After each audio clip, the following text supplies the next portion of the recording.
नमस्कार, आप देख रहे हैं परमार्थ आवाज न्यूज और मैं हूं आपके साथ ज्योति कनौजिया। आइए रुक करते हैं खबर की ओर। सपा के राष्ट्रीय अध्यक्ष अखिलेश यादव भोगांव विधानसभा में धन्यवाद सभा में पहुंचे। आपको बता दें, नोटबंदी को लेकर सुप्रीम कोर्ट द्वारा दिए गए फैसले पर अखिलेश यादव ने कहा कि सुप्रीम कोर्ट के फैसले के बाद नोटबंदी पर कोई टिप्पणी नहीं कर सकता, लेकिन नोटबंदी सरकार को स्वीकार करना पड़ेगा। कोर्ट में वह बातें ना रखी गई हों। दुनिया में हमें बताओ कोई एक ऐसी जगह जहां पर बैंक में लाइन में लगकर गर्भवती मां के बेटा पैदा हुआ।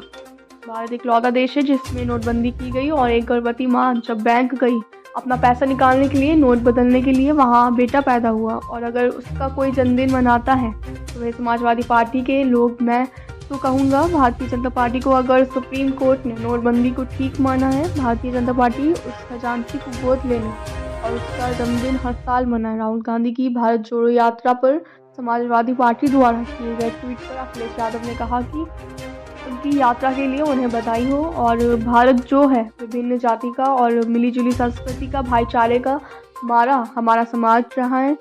हमने एक दूसरे को मिलकर के सहयोग करके इस समाज को हमेशा आगे बढ़ाया है। अन्य जानवरों की वजह से 2 किसानों की हुई मौत। अखिलेश यादव ने कहा कि आपको कोई आंदोलन चलाना पड़ेगा। इस सभा का नाम हम लोग धन्यवाद शबाना करके सांड भगाओ सभा करते ज़्यादा अच्छा होता। सांड भगाओ, किसान बचाओ, खेती बचाओ आंदोलन कहीं ना कहीं खेलना पड़ेगा। और दुख इस बात का है कि लगातार सांड की टक्कर से जान जा रही है। सांड की टक्कर से एक्सीडेंट हो रहे हैं, उसमें जान जा रही है। मेरठ में बैंक करने वाला नौजवान उसके सामने हत्या कर दी। 6 घंटे जाम लगा रहा, सरकार ने कोई मदद नहीं की। आपको प्रधानमंत्री की बात कहनी चाहिए, जिसमें प्रधानमंत्री ने कहा था कि अन्य जानवर की समस्या इंसान को हटाने का काम योगी सरकार करेगी। लग तो ये रहा है कि सरकार जानबूझकर सांड बढ़ा रही है। वहीं निकाय चुनाव के ओबीसी आरक्षण को लेकर सुप्रीम कोर्ट पहुंची उत्तर प्रदेश सरकार पर। अखिलेश यादव ने कहा कि निकाय चुनाव से सरकार भागना चाहती थी। निकाय चुनाव में जो मुद्दे होते, कूड़े की, गंदगी के, डेंगू के, ट्रैफिक के, उसके क्या इंतजाम है। हमने कल मैनपुरी में जाकर मिठाई क्या खाली तो बीजेपी के लोगों ने कहा कि जाम लगा दिया। हिमाचल में बीजेपी की हार पर अखिलेश यादव ने कहा कि हिमाचल में अभी हारे हैं बीजेपी वाले। सबसे पहले उत्तर प्रदेश में समाजवादी पार्टी ने कहा कि पुरानी पेंशन बहाल करेंगे। उसके बाद आप जानते होंगे सब जगह पेंशन बहाल होने लगी। राजस्थान में भी बहाल की जाने वाली। अगर आप लोग सरकार बनवा दें तो उत्तर प्रदेश में भी बहाल हो जाएगी। 2024 के चुनाव पर अखिलेश यादव ने कहा अभी हम लोग अकेले लड़ रहे हैं, तो पहले से ही गठबंधन में हैं, उनके साथ चुनाव लड़ेंगे। जिला क्राइम ब्यूरो वीर प्रताप सिंह की खास।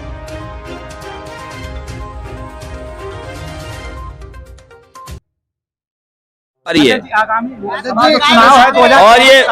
हिमाचल में अभी हारे बीजेपी वाले। सबसे पहले उत्तर प्रदेश में समाजवादियों ने कहा कि पुरानी पेंशन बहाल करेंगे, उसके बाद आप जानते होंगे सब पेंशनें बहाल होने लगी। राजस्थान ने भी बहाल किया, हिमाचल, लेकिन आप लोग सरकार बनवा दे तो यहाँ भी बहाल हो जाएगी।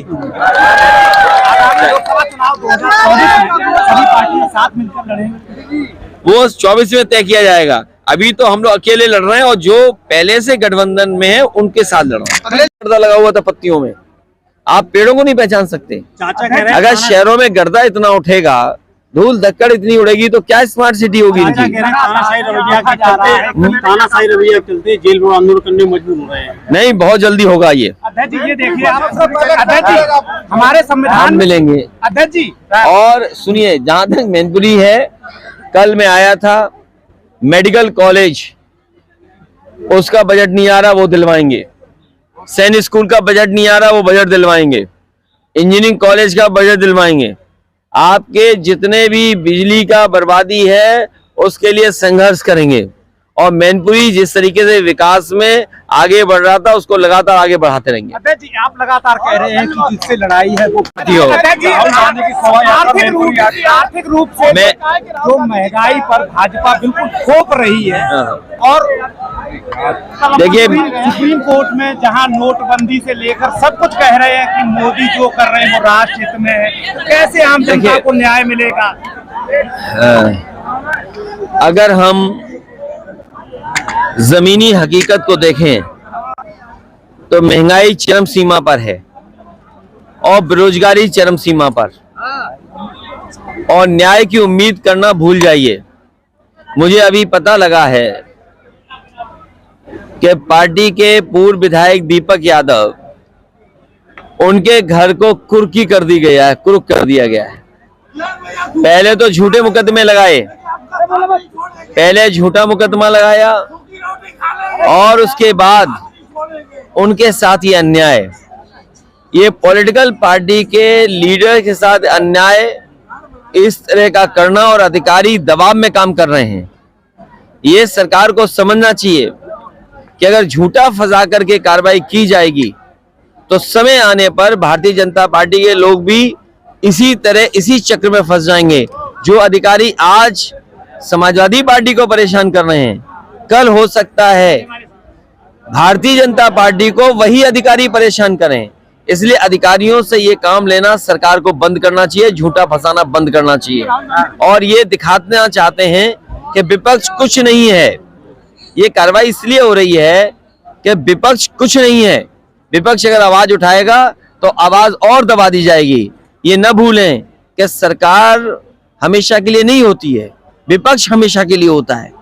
सत्ता में कुर्सी हमेशा नहीं मिली रहती है, समय आता है कुर्सी बदलती भी है, क्योंकि उन्हें महंगाई का जवाब नहीं देना है, बेरोजगारी का जवाब देना नहीं है।